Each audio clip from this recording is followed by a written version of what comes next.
Сәлеметсіздер ме? Бүгін мен сіздермен ертең есігімізді қаққалы тұрған Рамазан айы баршамызға мүбәрәк болсын және Рамазан айында ұстаған оразамыз қабыл болсын деп тілеп, оразаның адам ағзасына тигізетін пайдасы жайлы айтып өтпекпін. Қасиетті Рамазан айында ауыз бекіту тек рухани тұрғыдан ғана емес, адамның денсаулығына да үлкен пайдасы бар. Ораза тұтқан адамның ішкі мүшелеріндегі майлары еріп, метаболизмді жақсартады екен. Біз күніне 14-15 сағатқа жуық тамақ ішуден тыйылатындықтан да адам ағзасында жаңару процесі жүреді. Француз биологы ішкі ағзалар бойынша білікті дәрігер болған Нобель сыйлығының лауреаты Алексис Карель өзінің белгісіз адам деген еңбегінде былай дейді: адамдар барлық ғасырларда ораза тұтқан. Сондай-ақ барлық діндер тамақ судан тыйылып, ауыз бекітуге шақырып келген. Адам ауыз бекіткенде ең бірінші аштық, одан әлсіздік сезінеді. Кейде осының әсерінен адам қобалжуы да мүмкін. Бұл сыртқы болып жатқан жағдайлар. Бірақ ішкі организмде болып жатқан құбылыстар бұған қарағанда маңыздырақ. Осы сәтте бүйректегі қант қимылдайды. Онымен бірге терінің астында сақталған майлар да қимылдап ериді. Ішкі ағзалар мен жүрек бір қалыпты жұмыс істеуі үшін барлық организм өзіндегі сақталған қордан қажетті энергия жұмсай бастайды. Бұл болашақта адам организмнің жақсы жұмыс істеуімен қамтамасыз етеді. Сонымен оразаның адам ағзасына тигізетін бірнеше пайдалы тұстарын сіздерге атап өтпекшіміз. Бірінші, жасушалар жаңарып, ескілері жойылады. Ораза адам организмдегі қажетінен артық және ескі жасушаларды жоюшы қызметін атқарады. Оразаның тәртібі бойынша адам жылына бір ай толығымен ауыз бекітеді. Күніне кем дегенде 14 сағат жеп ішуден тыйылып, одан кейін бірнеше сағатқа аузын ашып, әл жинап алуы қажет. Бұл адам ағзасындағы жасушаларды жандандырып, керек еместерін жою процесіне қажетті уақытқа дәлме-дәл келеді. Адам қарны ашқан кезде әлсіз жасушалар өздігінен жойылып, аштыққа қарсы тұру үшін адамның ішкі организмдері белсенді жұмыс істейді. Осы сәтте адам ағзаларының белсенділігі артып, өміршеңдігі күшейе түседі. Сондай-ақ ораза адам организмін тас, артық ет, май мөлшері сияқты зиянды заттардан арылтады. Екінші, қант ауруына тосқауыл болады. Ораза тұту қандағы қант үлесін барынша төмен мөлшерге түсіруге үлкен септігін тигізеді. Себебі ораза ұстаған кезде адамның ұйқы безі демалады. Ұйқы безі қантты крахмалды заттар мен майларға айналдыратын инсулин бөледі. Егер адам ұйқы безі шығаратын инсулиннен артық мөлшерде тамақ жейтін болса, онда бұл ұйқы безін ауыр тиіп, жұмыс істеу белсенділігі төмендетеді. Осылай жалғаса берсе, ұйқы безі өз функциясын атқарудан қалады. Осы уақытта адам бойындағы қант қанға тарай бастайды да, оның қандағы құрамы бірте-бірте көбейіп, адам қант ауруына шалдығады. Қазіргі әлемнің біраз дертіне қант дертіне шалдыққан адамды ораза тұту арқылы емдеу етек алуда. Ауыз бекіту арқылы қант ауруын емдеу процесі былай жүреді. Пациент 3 апта бойы күніне қанындағы қанттың мөлшеріне байланысты 10 сағат пен 20 сағат арасында ауыз бекітеді. Одан кейін ауыз ашқан кезде жеңіл тамақтармен қоректенеді. Бұл химиялық дәрі-дәрмектерді қолданбай қант ауруын емдеудегі өте ұтымды жол екенін медицина дәлелдеп отыр. Үшінші, артық салмақтан арылуға әсер етеді. Егер ораза ұстаушы ауыз ашқаннан кейін жейтін тамақ мөлшеріне шектеу қойып, дұрыс режиммен жүрсе, бойдағы артық салмақтан арылуға ораза таптырмайтын әдіс. Яғни, адам ұзаққа уақытқа қарны аш жүріп, бірден ауыз ашқан кезде тамақ пен сусындарға тойып алмағаны жөн. Себебі бұл керісінше салмақтың көбеюіне әкеп соғады. Алла елшісі саллаллаху алейхи уәсәләм ауыз ашар кезде тек бірнеше құрмадан дәм татып, аз ғана су ішіп, ақшам намазына тұратын. Пайғамбарымыздың саллаллаху алейхи уәсәләм осы бір әдеті бәрімізге үлгі бола алады. Себебі құрманың құрамында қант бар, ал қан құрамына тез тарайды. Сол себепті адам аузын құрмамен ашатын болса, бірден тоқшылықты сезеді. Сонымен қатар, құрма адам ағзалары қалыпты жұмыс істеу үшін қажетті энергиямен қамтамасыз етеді. Көп адамдар күні бойы тамақтан тыйылып, ауыз ашқаннан кейін бірден ауыр, майлы тамақтарды, көкөністерді жеп бастайды. Бұл тағамдарды асқазан қорытуы ұзақ уақыт алады. Ағза асқазанға түскен тамақтан өзіне керек энергиясын алып, ол қантқа айналу себебінен адам тоқшылықты сезінеді. Бірақ кісі бәрібір өзін аш сезініп, тамақтың үстіне тамақты жей береді. Сөйтіп, организміне қажетті энергияны мөлшерінен асырып жібереді. Осылайша, ораза ұстау өзінің қасиеттерінің бірін жоғалтып, адам артық салмақ қосып, семіздікке ұшырайды. Әрине, Алла шариғатының бізге қалағаны бұл емес. Төртінші, тері ауруларына пайдалы. Ауыз бекітудің тері ауруларымен күресуде пайдалы әсері бар. Себебі адам ораза тұтқан кезде қандағы су мөлшері азаяды. Яғни терідегі су құрамы да кемиді деген сөз. Бұл терінің қуаттылығын арттырып, зиянды микробтар мен бактерияларға қарсы тұруға көмектеседі.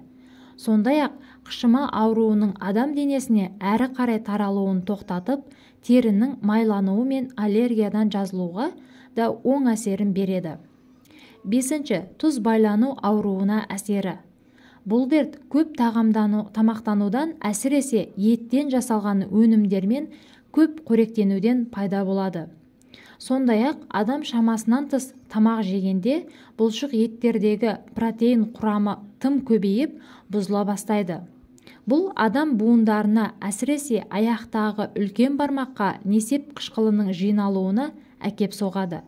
Адам тұз байлану ауруына шалдыққан кезде әлгі буындар ісіп, қызарады да ауырта бастайды. Сондай-ақ қандағы несеп тұзының мөлшері көбейіп, ол бүйрекке жиналып тұнады. Бұл процесс ақырында бүйректе тас пайда болуына әкеп соғады. Сондықтан тамақ пен судан тыйылып, біраз уақытта ауыз бекіту бұл дертті емдеудегі ұтымды жол.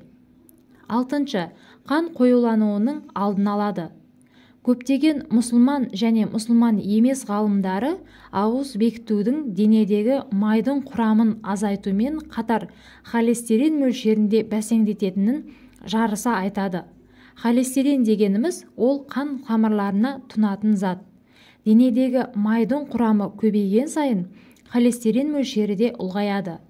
Бұның арты атеросклероз қан тамырының майлануы дертіне және жүрек пен мидағы қанның қоюлануына әкеп соғады. Аллах тағаланың білсеңдер ораза ұстағандарың өздеріңе жақсы деген аятын естігенде таң қалудың қажеті жоқ. Біздер тамақты тым көп жеп, өзіміздің денсаулығымызға залал келтіріп жатамыз.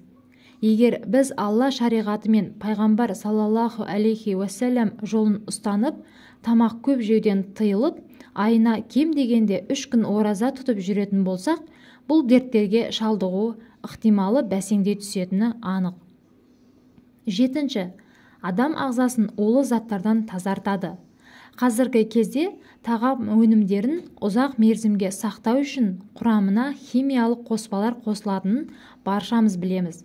Бұл өнімдер адам асқазанына түскен кезде улы заттарға айналып, денедегі майдың ішіне сақталып қалады. Адам ұзақ уақыт тамақтан тыйылу әлгі майдағы улы заттардың еруіне әкеледі. Оған қоса адам организмін улы заттардан қорғауға жауапты бүйрек, бауыр сияқты ағзаларға өз функцияларын атқаруға көмектеседі. Сондай-ақ ауыз бекіту кезінде дұрыс тамақтанып, артық тағамнан бас тартатын болса, бұл организмнің иммунитетін күшейтеді. Макфон деген америкалық дәрігер былай дейді: барлық адам тіпті ауру болмаса да ораза ұстауға мұқтаж. Себебі қазіргі тағам өнімдерінің улары адам бойына сіңіп қалады. Бұл адамның организмнің белсенділігін тежеп, бойына ауырлық салып, өзін ауру сияқты сезінуге апарады. Ал адам ауыз бекіткен кезде әлгі улы қалдықтар адам бойынан жойылып, ағзалар тазаланады.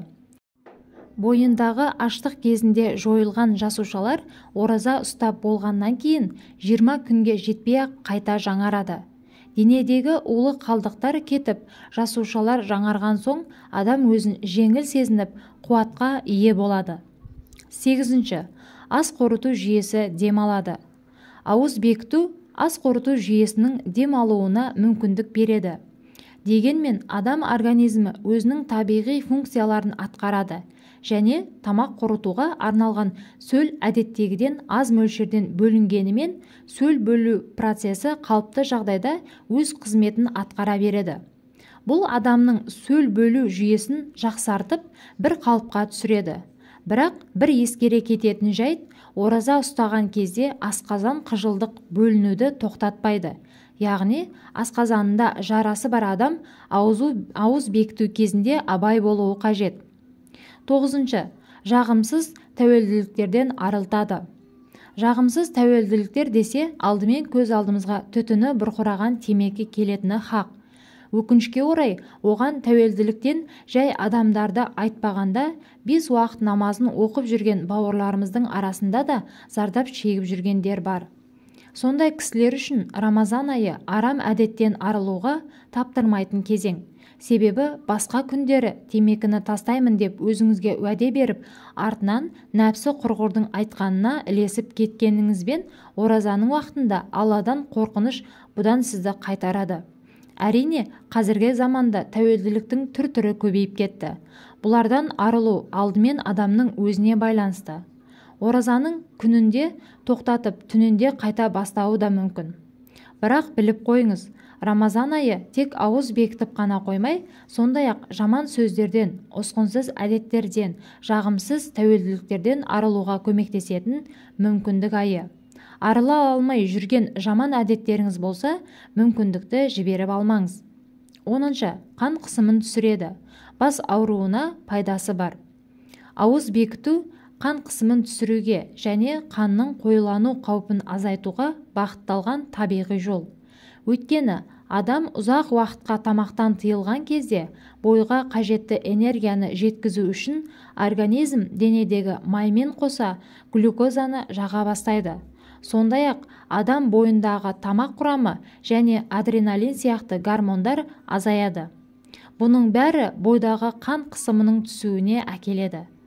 Қарап отырсақ, Алла тағала бізге ораза ұстауға өмір беру арқылы тек ақыретімізде емес, осы дүниені де деніміздің сау болғанын қалаған екен.